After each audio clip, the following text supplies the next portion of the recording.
Good news today, नई उम्मीद जगाने वाला हिंदी न्यूज चैनल। तालिबान ने एक वीडियो जारी कर दावा किया कि वो पंजशीर पर कब्जे की बहुत करीब पहुंच चुका है। तालिबान के लड़ाके अहमद मसूद की सेना के बीच अभी जंग जारी है। तालिबान का दावा है कि उसके लड़ाकों ने गवर्नर हाउस के नजदीक वो पहुंच गए। वहीं नॉर्दर्न अलायंस की सेना भी चट्टान की तरह डटी है। नॉर्दर्न अलायंस ने भी दावा किया कि पंजशीर में तालिबानी फौज के पैर उखड़ रहे हैं। ये दो तस्वीरें हम आपको दिखा रहे हैं, दोनों ही तरफ से दावे हो रहे हैं। गवर्नर हाउस पर कब्जे की बात जहां पर एक तरफ तालिबान के लड़ाकों की तरफ से हो रही है, वहीं नॉर्दर्न अलायंस का कहना है कि वहां पर जो तालिबानी पहुंच रहे हैं वो खदेड़े जा रहे हैं, भाग रहे हैं वहां से। तो दोनों का अपना अपना दावा, ये दो तस्वीरें उन्हीं दावे की हकीकत बयां करती हुई। हालांकि तालिबान जो लड़ाके हैं वो जश्न मनाते हुए भी नजर आए। वो तस्वीरें भी सामने आई जिसमें कई लोग घायल और मारे जाने की खबरें भी सामने आ रही। तो दो तस्वीरें हम आपके सामने रख रहे हैं जहां पर गवर्नर हाउस पर कब्जे की बात तालिबान लड़ाकों की तरफ से हो रही है, वहीं नॉर्दर्न अलायंस की तरफ से कहा जा रहा है कि पंजशीर में तालिबानी कब्जा नहीं हुआ है, उन्हें वहां से खदेड़ा जा रहा है। तो तालिबान ने 10 दिन में काबुल पर कब्जा कर लिया, लेकिन उसके बाद वो दो मोर्चों पर लगातार फेल हो रहा है। एक मोर्चा पंजशीर का है जहां तालिबान को नॉर्दर्न अलायंस के लड़ाकों ने पानी पिलाया हुआ है, और दूसरा मोर्चा है काबुल की सत्ता का, जहां तालिबान के कदम ही नहीं जम पा रहे। तालिबान में बरादर सरकार बनना तो तय हो गया, लेकिन सरकार है कि बन ही नहीं पा रही। पंजशीर के मोर्चे पर तालिबान ने अपनी जीत का झूठा प्रचार तो किया, पंजशीर अब भी तालिबान के पंजों से कोसों दूर है। तालिबान के लड़ाके पूरी रात पंजशीर पर तालिबान की फर्जी जीत का जश्न मनाते रहे।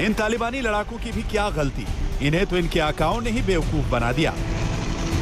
और तालिबानी लड़ाकों ने पंजशीर पर फतेह की झूठी खबर पर हर्ष फायरिंग में कम से कम 17 लोगों की जान ले ली।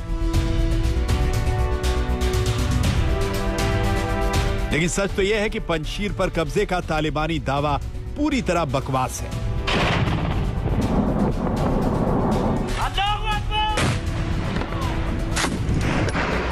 पंजशीर में अपने 400 से ज्यादा लड़ाकों की मौत को कबूल करने के बजाय तालिबान फर्जी खबरें उड़ा रहा है।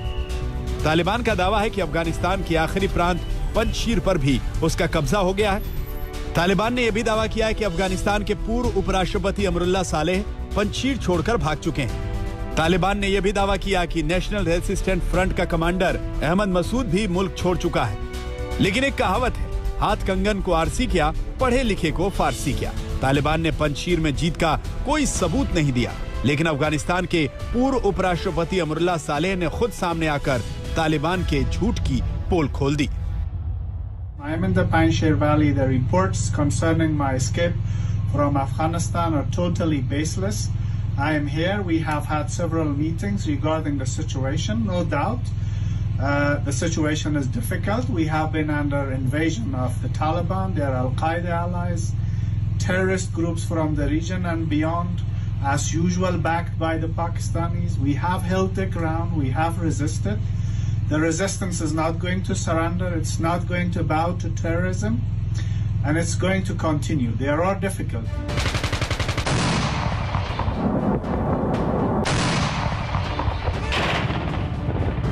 यानी पंजशीर अभी भी तालिबानी पंजों से आजाद है, और उसे आजाद ही बनाए रखने के लिए सालेह और अहमद मसूद ने खुद मोर्चा संभाला हुआ है। तालिबान के झूठे दावे की हकीकत तो आज तक की टीम ने पंजशीर की ग्राउंड रिपोर्ट के दौरान ही बेहद नजदीक से देखी। India Today and Ashtag, the only channels on ground to report from battlefield Panjshir. The Taliban launched an attack at 11 p.m. on Tuesday night. You can hear the gunshot in the background. The office of style ongoing. Casualties expect both sides.